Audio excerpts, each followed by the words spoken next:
Halo semuanya, selamat datang kembali di channel Bacot Balap. Dalam video kali ini, seperti yang dicantumkan dalam judul, kami akan memberikan opini terkait siapa kira-kira rookie yang akan menjadi juara dunia terlebih dahulu. Rookie yang dimaksud di sini kurang lebih ya yang 2 tahun kemarin debut lah ya balapannya selama full season gitu. Di antaranya kayak Oliver Bellman, Kimi Antonelli, Gabriel Bortoleto, Isaac Hadjar, Arvid Lindlat, dan juga mungkin Rangel Colapinto gitu ya. Nah, dari kita semua bakalan membahas satu persatu lah bagaimana prospek kedepannya tentang rookie-rookie ini. Dari gua dulu ya. Langsung aja lah. Kalau dari pendapat gua, rookie yang pertama kali bisa WDC dan antara yang lainnya gua ngedukung Isaac Hadjar. Tiba-tiba Gue milih Isaac Hadjar juga bukan faktor karena suka doang gitu, tapi ada sedikitnya ada beberapa alasan itu yang bisa gua jabarkan. Yang pertama tuh, dia tuh kan rookie yang kebilang agak lama gitu lah. Dia kan udah debut dari musim kemarin di Racing Bull dari tahun 2025. Nah, sedikitnya bisa punya, itu juga bisa jadi modal dia untuk sebagai pengalaman, juga bisa mental gitu lah di F1 untuk menuju WDC. Kemudian juga ya dari mental tadi, dia itu kan udah teruji juga gitu, dimana kita juga udah pada tahu kalau pada saat dia debut kan itu mengalami masalah DNF pada formation lap, tapi kan dia bisa bangkit gitulah sampai akhirnya tuh di finish musim 2025 yang awalnya kita anggap dia flop karena performa awalnya jelek, tapi dia bisa finish dengan mendapatkan 51 poin, dan juga dia bisa dapat podium tuh di GP Belanda, podium 3 gitu.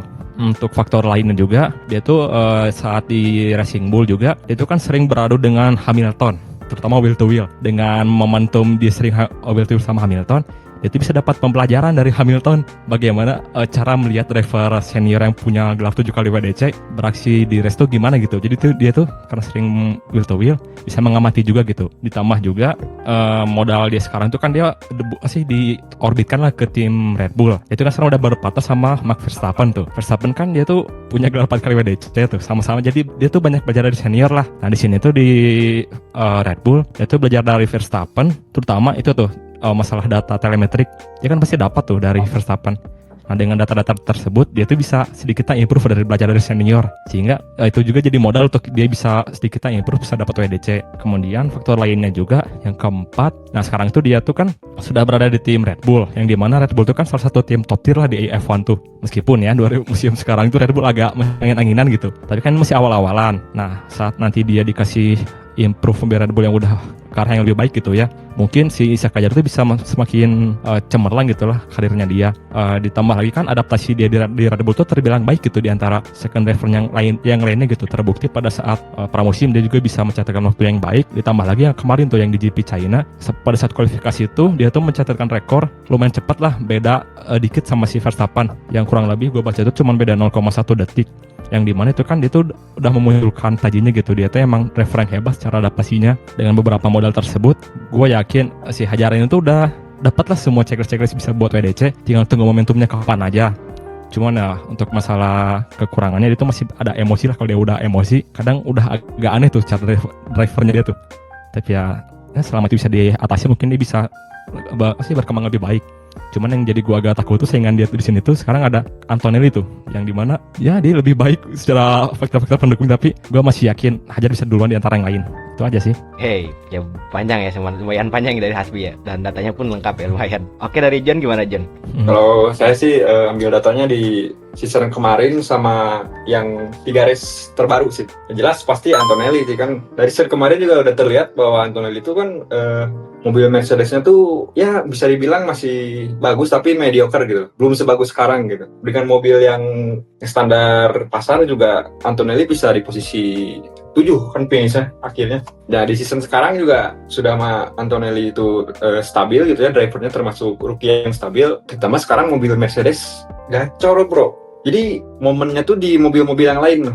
Maksudnya kalau nggak ada mobil yang bisa nyaingin Mercedes, pasti antara Russell atau Kimi itu udah pasti 50% WDC lah kalau kata gue gitu. Nah jadi kalau mobil-mobil yang lain dan driver-driver lain sudah mulai beradaptasi di peraturan yang baru ini, jadi nanti pasti ada rookie-rookie lain yang mungkin kemungkinan kecil bisa menyamai Antonelli sih. Cuman untuk sekarang Antonelli punya 50% lebih tinggi daripada rookie-rookie lain gitu. Rookie lain mungkin hanya 10 atau 15, 5 mungkin. Namun dilihat dari skor dan hasil season kemarin dan season sekarang yang baru 3 race, Antonelli sih kalau menurut gue. Oke. Sebenarnya jujur gue juga agak ragu awalnya angkat topik ini. Soalnya kan kalau misalkan ngelihat dari kondisi yang sekarang udah obvious gitu. Kimi Antonelli sekarang lagi nge-leading standing F1 gitu dan leading termuda juga kan dia kan. Cuman kata Hasbi mencerahkan nih. Ini masih awal musim, baru 3 race dan kemungkinannya masih banyak, bisa jadi Russell yang naik atau enggak Ferrari punya perbaikan apa gitu atau Red Bull mungkin bisa naik juga. Jadi oke, masuk akal menurut gua. Soalnya tahun kemarin dulu Piastri seperti itu kejadiannya. Nah, Dari kemarin bikin Piastri gua bilangnya pede berapa lah. persen ya Piastri?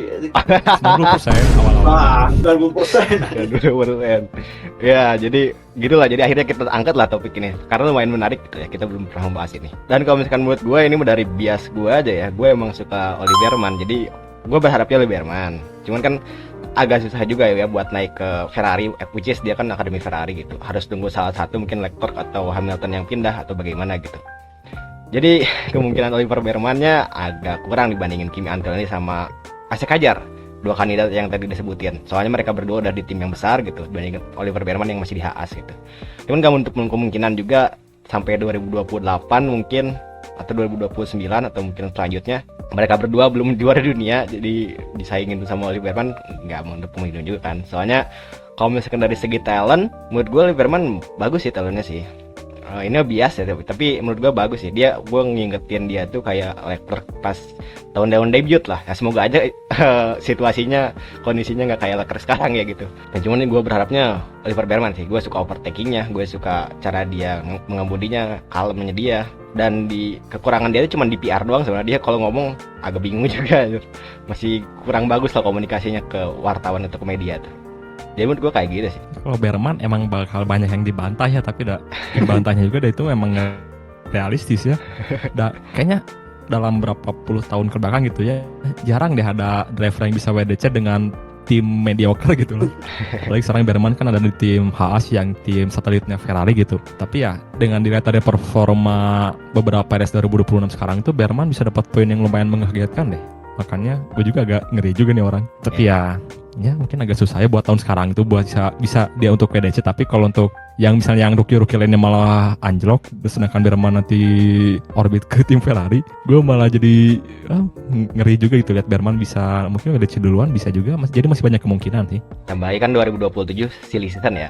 Hamilton kontraknya habis dan Leclerc punya klausul, mungkin dia bisa keluar juga. Tapi 2027 ada kemungkinan juga Berman bisa naik gitu. Itu pun kalau Ferrari mau kan, biasanya jarang juga ya dia mau ngangkat driver yang masih gini muda gitu ke timnya. Mungkin yang lainnya mau dibahas, Gabriel Bortoleto itu kan juara F2, dia which is yang terbaik lah di F2 tuh dibandingkan rookie-rookie yang lain gitu. Dan performanya juga emang kemarin jelek gitu di apa sih kemarin? Stick ya? Sauber ya? Ya Sauber. Sauber. Iya di Sauber kan jelek gitu. Yang musim kemarin. Cuman kan sekarang udah transisi ke Audi, which is Audi juga udah mulai membaik mungkin ya. Menurut kalian kayak gimana ya potensinya Gabriel Bortoleto? Ya itu mah udahlah. Kita juga kayaknya udah tahu deh. Masalah Bortoleto tuh bukan masalah dia hebat atau enggaknya, tapi masalah timnya. Dia belum dapat aja gitu tim yang punya mobil yang bisa bersaing lah. Karena kalau dari skill mah dia kayaknya udah oke deh, bisa juara F2 tadi kata Eka. Jadi ya mungkin dia sekarang lagi masa diuji gitu ya. Kalau ujiannya udah bisa lepas, mungkin dia nanti bisa diorbitin ke atau dapat kontrak dari tim-tim gede mungkin baru nanti dia bisa masuk kandidat, bisa perebutan WDC. Cuma untuk sekarang dia kayaknya rookie yang paling agak apes mungkin ya menurut gue gitu. Bukan apes karena skillnya ya, balik lagi masalah lingkungannya gitu lah yang kurang mendukung untuk punya visi WDC gitu. Syukur-syukur dia bisa finish podium juga, udah syukur kan dia kemarin gak podium tuh rookie yang salah satu gak podium. 5. Setuju sih ya, memang kalau Bortoleto tuh gak bisa banyak dikomentarin karena ya dia di timnya aja kemarin di Kick Sauber gitu, tim yang sponsornya judi kan. Sekarang si Reja gitu. Sekarang kan di Audi gitu, tim yang baru lagi gitu kan. Jadi ya belum bisa dilihat juga sih bagus enggaknya gitu. Tapi kalau untuk sekarang ya belum kelihatan gitu. Coba kalau dia dinaikin lah ke tim-tim yang agak oke gitu, misalkan kayak Aston Martin gitu kan, itu baru bisa dinilai gitu. Kenapa ketawa? Oke, mediocre gitu. Jangan langsung ke yang bagus gitu. Gimana Aston Martin Itu John maksudnya menghina atau gimana? Enggak, Sarkas. bener. Jadi Aston Martin masih di atas Audi, Bi. Enggak deh kayaknya. Kalau secara sumber daya perusahaannya iya, tapi kalau secara uang iya, stabil, betul. Itu lebih sustain lah itu buat beberapa tahun ke depan gitu. Oke. Ya, lihat aja kayak Aston Martin bisa mempertahankan Lance Stroll dan Alonso gitu. Meskipun dua-duanya kurang perform gitu. Tapi karena ya duitnya banyak gitu. Feedback jelek juga tetap dipertahanin gitu. Bisa sih kalau lihat dari segi keuangan mah. Cuma dari segi visinya yang tadi kata gua, visi timnya tuh belum ada yang mendukung Bortoleto bisa buat WDC. Apalagi Aston Martin kan dia tuh kita juga gak tahu sih, gak jelas arah dia tuh mau kemana. Dia tuh semua udah punya semua tapi gak tahu tuh arahnya kemana. Makanya tadi Eka ketawa tuh. Kan katanya Leclerc juga mau ke Aston Martin kan? Nggak jadi. Oke, mungkin Arvid Leonard baru 3 balapan ya, agak susah juga dia nilai dia ya, apalagi Racing Bulls gitu. Ya, si Lindblad meskipun dia masih baru-baru juga, tapi kan itu udah bisa menggeser posisi senior kan, bisa menggeser posisi si Yuki. Berarti kan ada something ya gitu lah. Dari petinggi Red Bull ngeliat si Arvin dibandingkan Yuki gitu. Dan apa mungkin dia bisa jadi debutnya kayak si Hajar gitu, yang masuk sekolah dulu di Racing Bull, tiba-tiba performanya baik, kan gak ada yang tahu juga. Kayaknya buat Arvin mah itu nunggu 1 tahun lagi deh itu paling cepat buat dia bisa dapat ya mungkin kesempatan meraih WDC atau gimana, tapi untuk sekarang mah kurang realistis aja sih. Tapi dengan prestasi dia bisa masuk ke Racing Bull juga oke, menggantikan senior gitu. Itu aja sih, gak ada yang sama dia juga kan masih muda kan, kalau nggak salah masih 18 ya. Iya, jadi santai lah. Mirip-mirip Antonelli lah. Sama mungkin satu lagi yang kurang Asbi suka ya, Franco Colapinto ya. Itu prospeknya kayak gimana tuh? Kalau Pinto mah ya gak bisa komen banyak soalnya takut sih. Mau bilang berita-berita terbaru tapi risikonya gede, jadi dia mah Ya gitu lah. Perwakilan Amerika Latin lainnya lah selain Bortoleto yang masuk ke F1. Oke, mungkin rookie segitu dulu ya. Kita ada berita terbaru katanya Max Verstappen diincar Ferrari. Bukannya gimana itu?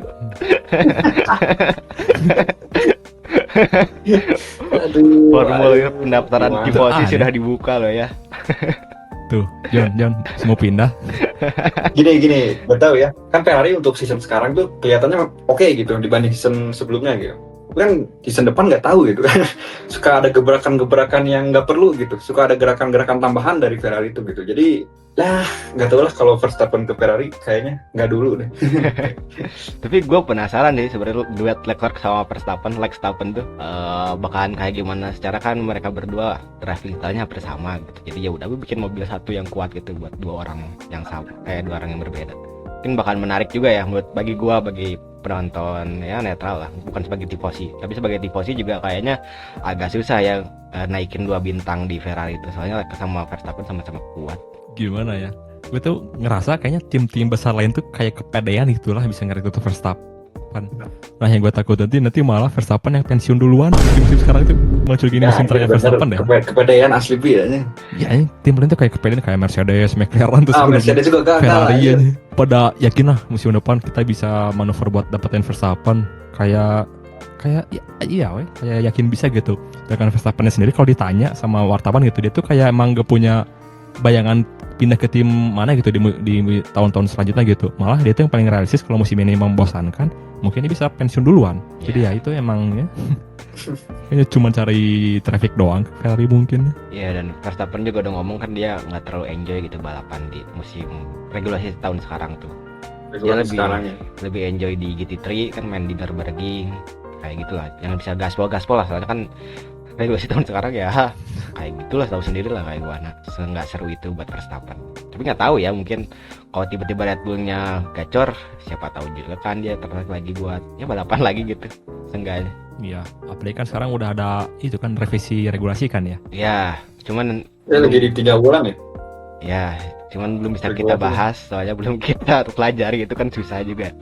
Regulasi tahun sekarang tuh sumpah guys, benar-benar susah, harus pelajarin dulu. Gua nggak berani buat ngomongnya gitu. Jadi nanti aja pas udah balapan kita review gitu, lebih enak kayak gitu. Ya betul. Jadi kan bisa ada perbandingan itulah yang terjadi sebelum revisi sama yang sudah direvisi. Jadi kita bisa ngomong berdasarkan apa yang kita lihat gitu, bukan berdasarkan ya data dari berita-berita yang seliweran gitu. Paling berita terbarunya itu Red Bull nyobain sayap Macarena yang muter gitu dari Ferrari. Diadaptasi ke Red Bull, entah itu bakalan kerja atau enggak, cuman gue ngeliat bodinya kok agak ringkih ya dibandingkan sama Ferrari gitu. Soalnya dia standnya di tengah gitu loh, bukan kayak Ferrari di pinggir. Entah kenapa ya. Kalau stand tengah itu berarti kan pakai sistem hidrolik kan. Kalau Ferrari malah kebilang pakai elektronik deh. Buat Iya. muter gitu ya. Ya entah bagaimana ke depannya. Ada lagi mungkin dari kalian? Paling tadi sih yang Red Bull yang gue lihat meme terbaru tuh yang dia percobaan mobilnya di rel kereta itu apaan lagi? Ada Wah, ada mobil Red Bull ditaruh di rel kereta api, gue gak tahu itu meme atau apa, tapi gue dapat fotonya. Yang gak penting itu mah. bisa ditampilin nanti di sini fotonya. Ya udah mungkin kalau nggak ada mah kita tutup aja.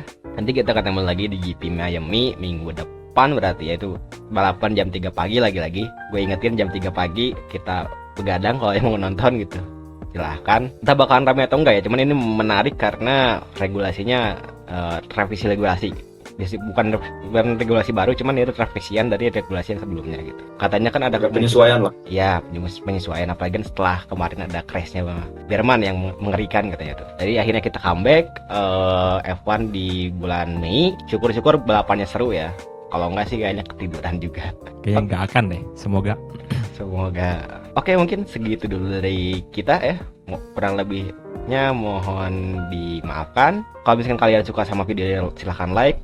Kalau misalkan kita ada diskusi, silahkan komen juga. Dan jangan lupa subscribe, kita ke 200 subscriber bentar lagi. Segitu dulu dari kita. Selamat tinggal. Bye-bye.